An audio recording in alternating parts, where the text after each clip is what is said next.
but I started to notice a pattern.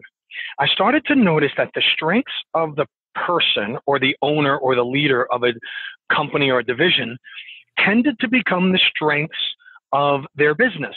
And where they tended to be weak, so did their business become weak. And I thought, wait a minute. So I dug a little deeper and I said, okay, businesses are run by people. So if that's the case, then a business kind of has a personality. Welcome to Create New Futures. Thought-provoking conversations with leaders, experts, and interesting minds. Join us as we explore ideas and reflect on practices that you can use and apply to create and shape the future. With your host, author, and strategy consultant, Aviv Shahar.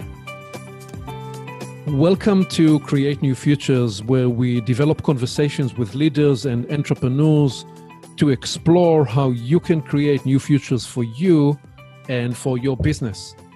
This is Aviv, and today I'm speaking with Carl Gould. Carl is a business growth expert, advising organizations on how to unleash their growth. He built 3 multi-million-dollar businesses by the age of 40, and his team of mentor coaches helped many entrepreneurs dramatically grow their business. Carl has written 7 books on the subject of business, strategy, leadership, and growth, and he is here today to share current insights. Carl, it's great to have you here. Welcome. Well, Aviv, thank you so much for having me, and I appreciate the opportunity to share some knowledge with you and some experience with your listeners. So thank you. Tell me first, share first, what are you working on at this time? What energizes and excites you? Well, I was told once I started getting my first couple gray hairs that that's really good news, because now you have something to say, and you've gone from knowledge to wisdom. So I'm not so sure if that's true, but I'm certainly taking advantage of it as best I can. And so what's been really exciting for me is last year I wrote or co-authored 4 books. So that's been really exciting for me.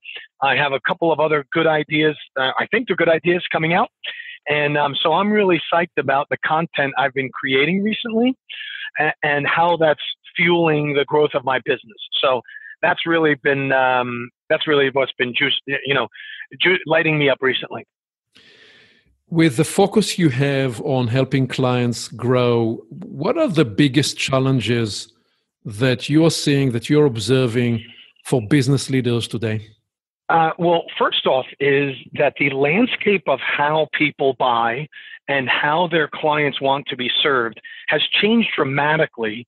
And most business leaders are holding on to some older principles too long. And what specifically is most business leaders are undervaluing the intangibles of their business. So if I can ask you a quick question, if you were to think of it, quick question to the listener. Think about this, listener, for a moment. If you were to increase your prices, no matter how recently you've done it, but you increased your pricing to your current clientele, what percentage of your clientele would abandon you? They would leave. They would say, oh, Aviv, you know what? I was fine, but you raised your prices 1%, I'm out of here. And if your answer to that is, well, I would lose 0% of my clients. Well, what if I raised your prices 3%, 5%, 7%? Or if you're in a business that has very tight margins, maybe 0.25%. Right. If I were to do that and nobody were to leave me, what that tells me is that my clientele appreciates my intangibles beyond the utility of my product and service.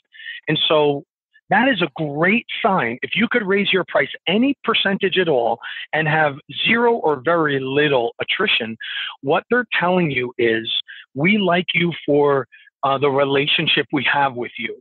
And if you're saying to yourself, I could raise my pricing and not lose anybody, then what that means is I'm undervaluing my intangibles a little bit, and I have to up the ante in the the depth of relationship with my clients. So this is most businesses, Aviv, they fall in love with their products. They fall in love with their services. They're constantly looking for areas of improvement, which is great. You should do that. But what I'm suggesting here is fall back in love with your clients, not your products or service. So that's where they tend to undervalue. Yes. Let me ask you, because I want to thread a bit back in time and explore what led you to do the kind of work you're doing today. So how did you discover your passion to help entrepreneurs grow their business? When did you know that growth and coaching and mentoring in the capacity that you evolved to be doing today, when did you know that was going to be the focus of your work? I went to a personal development seminar in 1990, and I just fell in love with this idea that you could help people set goals, achieve those goals, help them achieve work-life balance, strategize their business. So it was 1990 and 91 where I said, this is going to be part of my life going forward. Even though I was in my first business at that time. I had a landscaping company. Within a couple of years, I sold that business and I started a construction company. So even though I was in those types of businesses, I knew my future was going to be in coaching somehow. What was it about that self-development, personal development experience that captivated you so much? I became more self-aware. I became more aware, and I became more self-aware. So all of a sudden, I started to realize what I did well in life. I started to realize what I didn't do so well in life.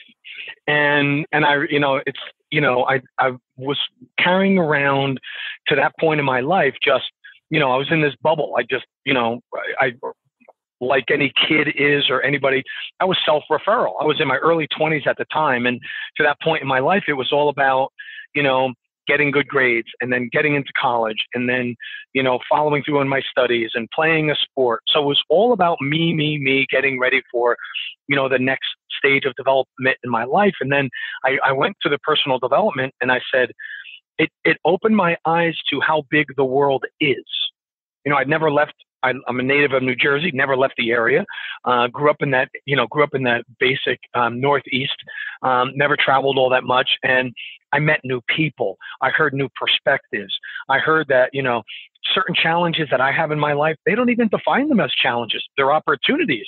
And I thought, man, that's a cool way to look at this. And so it just opened up a whole different world as far as how you think, how you could act. I mean, it was really enlightening for me. And how did you then take that impulse, that energy, that excitement?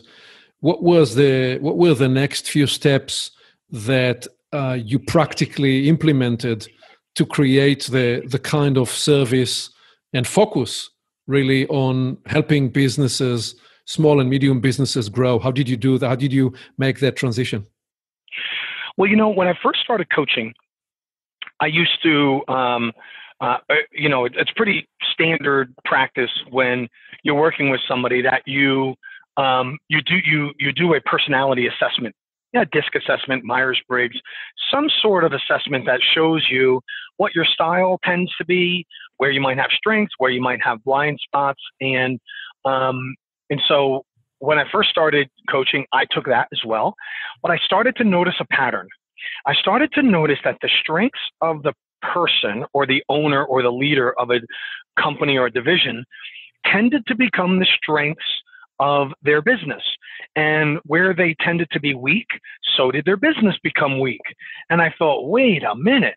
So I dug a little deeper and I said, okay, businesses are run by people.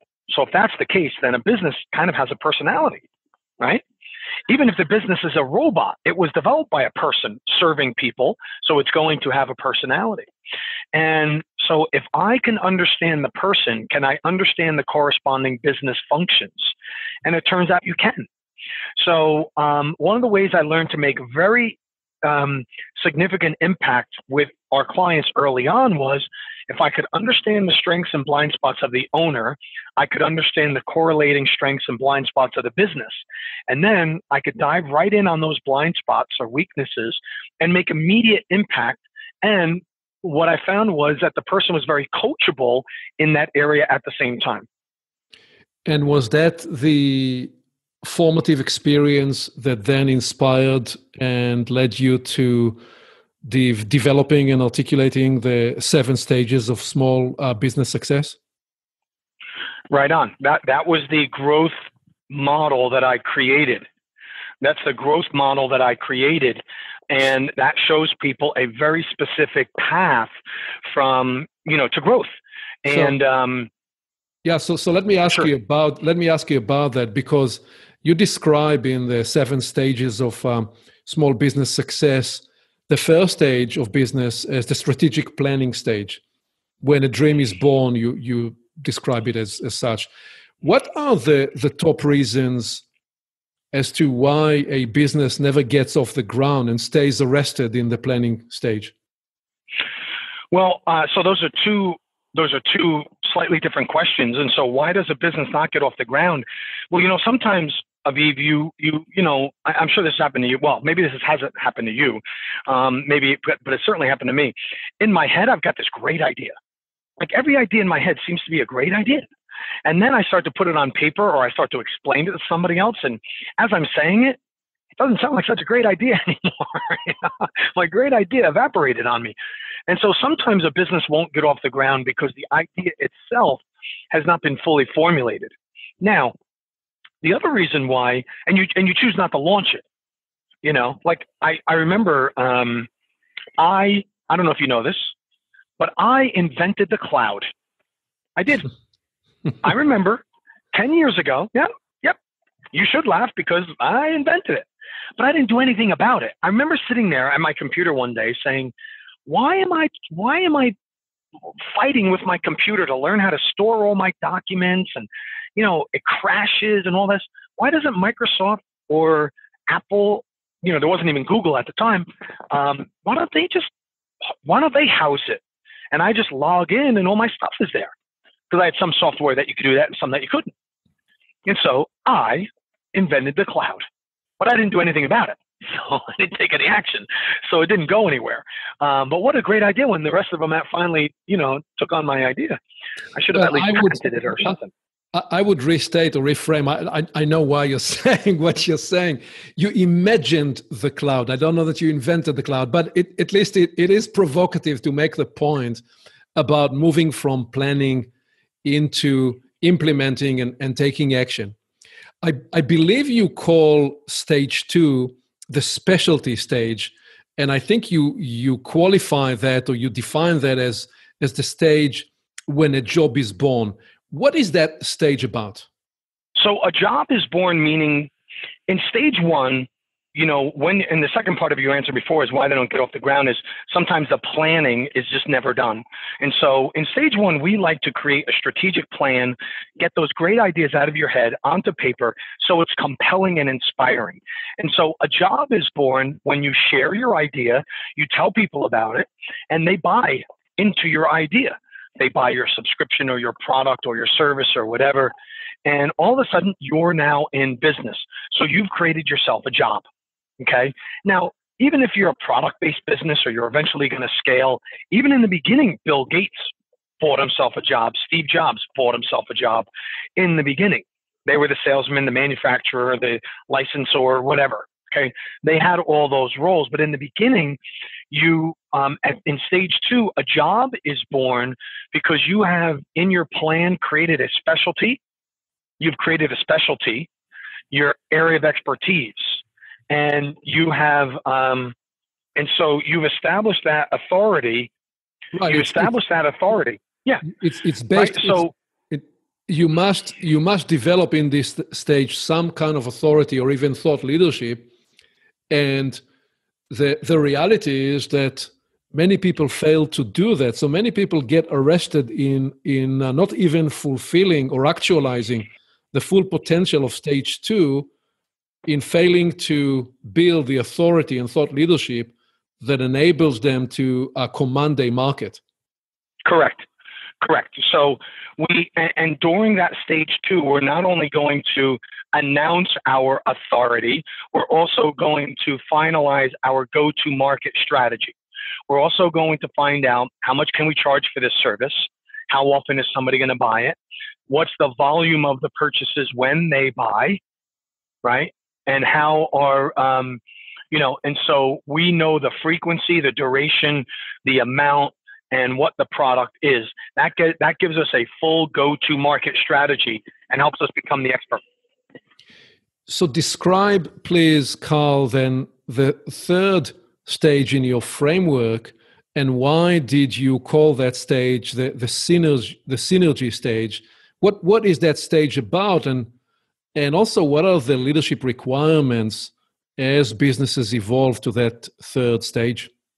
Yeah, the third stage stage 3 is really interesting because we also call it the graveyard of most small businesses, because here's where the owner has to give up a little bit of control. And we call it synergy because you are attempting to synergize or align a group of people around your mission, vision, values, and purpose. Meaning you don't have a lot of systems yet set up. It's a little too early to try to implement systems. What you need is a team of people that are passionate about what you're doing, why you're doing it, and how you choose to do it. And this team of people are going to be committed to getting the job done no matter what it takes. So it doesn't have to be, they're not going to be a well-defined system. They're not going to be an operations manual necessarily. It's not going to be perfectly documented out yet. But you're going to have those people that are willing to wear many hats and willing to do the sorts of things that to get the job done. So this is the person that might be a professional, in a white collar job, but you know what? Sometimes they have to run outside and unload the truck, and bring the materials in. And sometimes they have to run and do an errand that is below their pay grade, or below what they think it is. And so as a leader, you now need to be more of a mentor, of a coach, a guide. You have to also be a little bit of an enforcer, because you will have, while you might not have systems, you'll certainly have goals and targets, and measurements, metrics. And so you're going to have to enforce those and say, okay, guys, I know we're not, our systems aren't perfect, and we're all here working hard, but we do need to get a certain objective. So you start to become the person who's in charge now. So the essence of that stage is achieving results through other people, and to achieve results through other people, you have to create a sense of cohesion and a sense of unified mission and purpose. Exactly. And here's where it can become challenging. Is the first thing you said was right on. You have to get things done through other people, and that means you sometimes have to give up control. You have to let them make mistakes. You have to let them use their own initiative. And sometimes you have to let them get to the finish line differently than you thought, than the original idea was designed. Let me proceed and ask you about stage 4, which I believe is the one you call the system stage, which you qualify by saying this is when a true business is born, by building systems and tools that enable the business. So why do so many businesses, as you were describing right now, fail to transition to stage 4 and find the graveyard, so to speak, in stage 3? What is it? What is this step function change that must occur from stage 3 to stage 4 to build systems that enable the business? Well, this is a really exciting time for any business, because you go from what we call a personality-driven company to a process-driven company, right? So meaning, in the first 3 stages, you are reinventing the wheel every day. How do we do the mail? Well, we do the mail. I go today, and depending if I'm hungry, I might get food first, then I get mail second, or vice versa. And there's a lot of variance in how things get done. But in stage 4, what you start to do is you start to map things out, and you say, okay, let's agree on the best way to sell the products. Let's agree on the best way to deliver the service. Let's agree on the best way to bill, invoice. Let's agree on the best way to answer a customer service call. And so instead of, let's say there's 10 employees, instead of 10 best ways to do things, we all get together and we agree on what is the one best way we all agree upon. You can always vary it a little bit, but there's a commitment to the standards that you are upholding in the company. So this is really about professionalizing the operation of the company. It almost sounds like this is when the company pivoted from being almost something like a hobby to something that feels and tastes and smells and look like a professional business. Correct. And you are now on the path to scaling your company, or at least giving yourself the ability to scale your company, because one lesson every entrepreneur starts to learn is you can't scale the people, but you can scale the systems and the processes. And so by starting to put those systems and processes in, you are now initiating the ability to scale your company beyond the owner's day-to-day activity. You're not there yet, but you've started and initiated that process. Right. And you then describe stage 5 as the sustainability stage and stage 6 as the sellability stage. Explain these distinctions and explain, please, the transitions and the significance of evolving to stage 5 and stage 6. Yeah, so stage 5 is usually a goal for many entrepreneurs, because at sustainability, this is where you're ultimately scalable. Your processes have taken over. Your systems are so strong that you are now known for something other than your product or your service. So, for example, Starbucks is a good example because they're known for their coffee. They're a coffee shop, cafe, but they are known for their experience because of all of their systems. They play certain music. They have Wi-Fi. They are set up a certain way, so you can lounge out and hang out. So they're now known for the experience as much as they are the product or service. And so at stage 5, they are sustainable. And so now that they've gotten this reputation of having a great experience, when they open up a new location, people are actually excited about that. And so the more locations, high tide floats all boats. Okay. So now at stage 5, we're sustainable. Got our systems. Things are looking good. We're expanding. Next step is stage 6. This is where an asset is born. Now we need managers who manage the system and lead the people. So stage 6 is a lot like stage 3 on steroids. In stage 3, you were building your implementation team, but in stage 6, you're building your management team. And so, so your ability to hire somebody who's in charge of generating the necessary leads for the business, closing those leads into sales, and then having a director of operations, those are the 3 main management positions that you want to make sure you have in place. And now you're a really strong stage 6 company. As I'm sure you know, and many of your listeners might be aware, if you're going to go buy a company, one of the first things you want to know about is the management team. Does the owner have to be involved? Okay. And is it still the founder owner, or is there already in place a professional management team? Exactly. And so if you don't have a professional management team by stage 6, you need to get one. That is vital that you have a professional management team. And that's what it's all about, stage 6, because now you're an asset.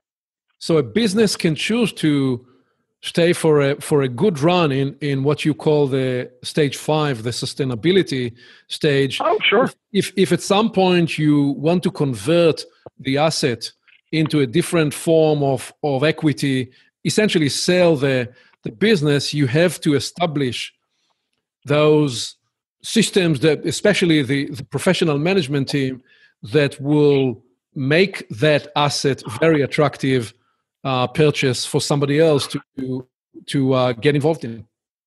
Correct. And then you also coach entrepreneurs that if they choose to, they can build a legacy and create the seventh stage, the succession stage. What is that coaching and mentoring alike in that phase? What is it that they must embrace and learn to be prepared to embrace that stage 7? Well, stage 7 is, we say, is when a legacy business is born, and that's when you're firing on all cylinders. Great management team, and you're now ready to fire employee number 1. That's you, the founder. You get to promote yourself to chairman of the board. You could sell the business, you can keep parts of it, but the moment you announce that you're out of the day-to-day operations of the business, the value of the company goes up because the market recognizes that the new leadership is ready to take over and take it to the next step. And their vision is a big part of the growth of the company. It's not just about the founder's vision anymore. This is about the professional management team's vision. And that's where it gets really exciting, because as a stage 7 business, each generation or each new owner increases the value of the business. I often, Carl, like to ask teams, what is the most difficult thing in the world? By which I mean, what is the most difficult challenge to overcome, or the most difficult conundrum to solve, or the most difficult achievement to bring about? And I get people to write their answers to this question. And people write answers like win a Nobel Prize, win an Olympic gold medal, write a bestseller. Some even say live regret-free. Some say to become truly famous or become an astronaut. And all of these are good answers, but I still propose that they are narrowly framed, and that I'm actually seeking a bigger, more a meta-level answer, a meta-level formulation that is the foundation of many of these other answers. And the insight that I then share is that the most difficult thing to realize is actually not getting rich, and it's not even being on stage and performing or even winning the Nobel Prize, but that the most difficult thing in the world is actually to get the right ingredients in the right place at the right time. And that it is that convergence that creates an opportunity window that may lead to Nobel Prize, to fame, possibly to great financial success, and fundamentally to the realization of your fullest potential. The convergence of these three: right stuff, the right ingredients in the right place at the right time. And I say that because we see so many situations where you see people have the right ingredients, even in the right place, only to discover that they came too early or too late. Or you sometimes get to your destination in the right time, only to find out that you're actually not in the right place after all. So, when we look at the story of the Beatles were in the right place at the right time, and they brought together the right ingredients to become the Beatles. And any huge, or even not huge, even on a smaller scale, magnificent and meaningful success is somehow a manifestation of the convergence of those three qualifiers. So since you have mentored and coached so many businesses in helping help them create this convergence of right place, right time, right ingredients, how do you advise, how do you help leaders create or facilitate or enable the alchemy that indeed help them realize their fullest potential? What are some key tips, strategies that you help leaders with to achieve those outcomes? So you're absolutely right. Now and again, the Beatles, Elvis Presley, Facebook, Google, some businesses are just the right idea at the right time. And look, you can't, like I said, I invented the cloud, but I was before my time, right? Too early, wasn't the right guy to invent, whatever, you know what I mean? So one of the things that I'll look at is I'm when it comes to somebody's personal development, I like to talk to them about creating a full life plan. What do you want the decades of your life to be like? What do you want the next 10 years to be like? What do you want the 5 years, 3 years, 1 year? And really, and who do you want to be in the various roles of your life? What are the categories and roles in your life that you want to play, and how do you want to set yourself up for success there? And that would also include your professional roles, your businesses, and all that. So you're really clear about the outcomes that you want in your life, because what I've learned over the years, Aviv, is that, if you ask somebody what they want, their knee-jerk response will be money, I want to be rich, I want wealth. And then when you really dive down to it and you say, well, what does that mean for you, and what are you trying to accomplish by being that? And most people find out that they can have they can have a fulfilling life with much less material possessions and accomplishments and achievements than they actually thought in the beginning. Not that I encourage people to dial back their goals, but you get to choose. Most people have a bit of a distorted view of what it's going to take to make them happy and fulfilled, and they think it's going to take a lot more than it actually will. So that's on the one side, on the personal fulfillment side. On the business side, I'm just a huge advocate of trying to walk a mile in the shoes of my most likely client. What is really bothering them right now? What keeps them up at night worrying? What do they feel guilty about at the end of the workday when they come home?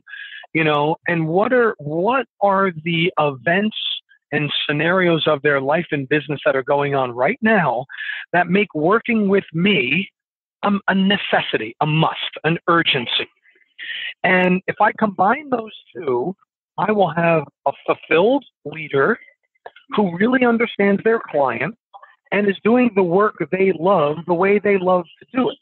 And so if you put those together, that becomes a very fulfilling and balanced approach. Right.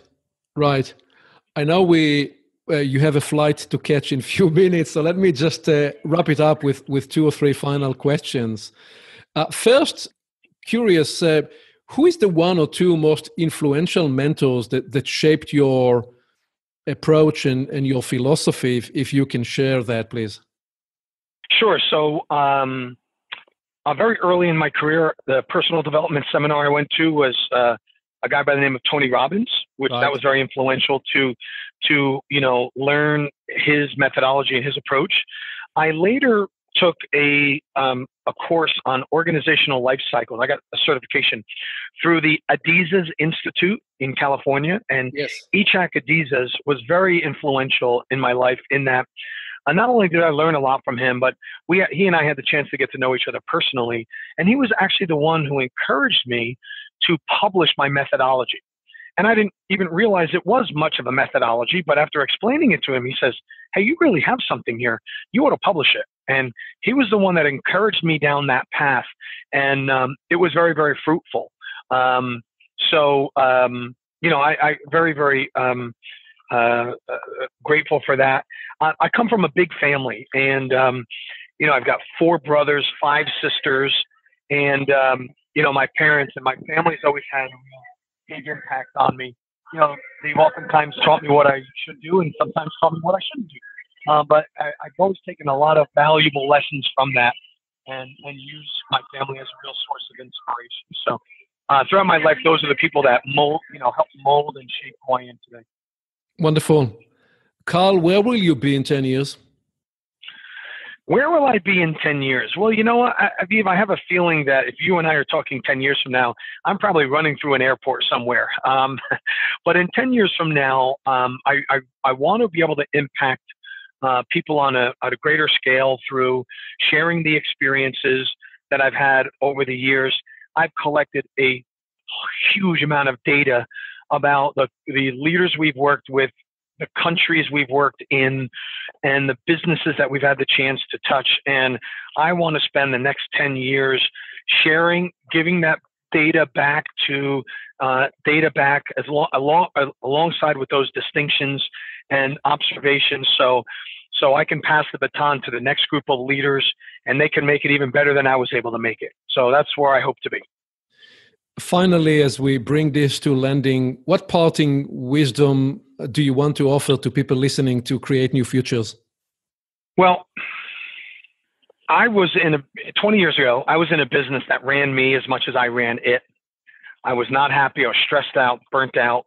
And I made a deal with myself that I'm never going to do anything again that I didn't like. I'm not going to work with people I don't like. I'm not going to do the work I don't like. And it was probably the best decision I ever made in my life.